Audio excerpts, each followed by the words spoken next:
Docteur Kirzek, on va aborder un sujet ce matin qui inquiète à la fois les parents, les sportifs, les coups à la tête. Tout le monde, ouais. Les coups à la tête, on se fait mal.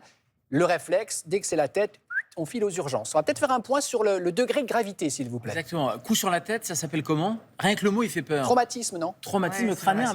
On se prend un coup sur la tête, c'est un traumatisme crânien. Alors tout le problème, c'est entre le traumatisme crânien bénin, la petite commotion cérébrale toute bénigne. C'est ça, non? Oui, ça c'est une bosse, par exemple. Encore, voilà.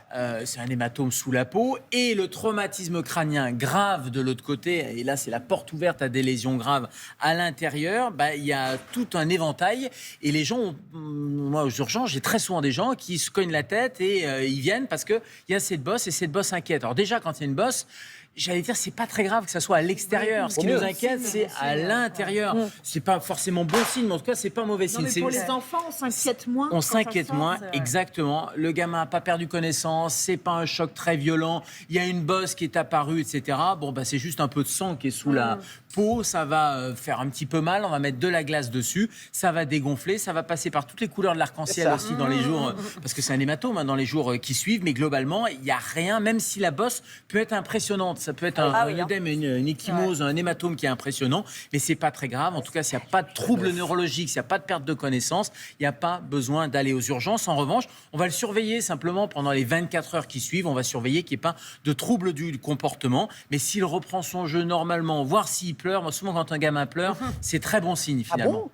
Oui, quand il pleure, c'est qu'il est conscient, c'est que tout va bien. Et puis après, il va partir à autre chose. Même si c'est vraiment impressionnant, parce que parfois, c'est vrai qu'on dirait une licorne, en fait. L'enfant est une licorne. Même si c'est impressionnant, ce qui doit vraiment attirer l'attention, c'est est-ce qu'il y a des troubles neurologiques? Est-ce qu'il a eu une perte de connaissance? Est-ce qu'il a un comportement qui est différent? Bon, on lui dit combien j'ai de doigts, ou c'est ça, ou ça sert à rien? Oui, ça regardez qu'il bouge quel bien. jour on est. Regardez quel jour on est, où on est, les yeux qui sont bien au même niveau, qu'il n'y ait pas un bras qui parte un peu ou qui soit un peu moins fort. Bref, on a le réflexe, il a un comportement normal. On a le réflexe d'aller tout de suite aider l'enfant à se relever. On entend qu'il faut le laisser se relever tout seul parce que justement, c'est une manière d'observer. Voir s'il a un comportement normal en fait. Et s'il se relève tout seul, il bouge normalement, il reprend son jeu normalement, et s'il pleure, c'est qu'il est tonique. Là, globalement, il n'y a pas d'inquiétude à avoir. D'accord. Même si la bosse est impressionnante. En revanche, ce qui nous intéresse, c'est à l'intérieur du cerveau. C'est quand il y a potentiellement un hématome à l'intérieur. Ça, on le voit au scanner, par exemple. Donc là, on va essayer de repérer des signes de gravité.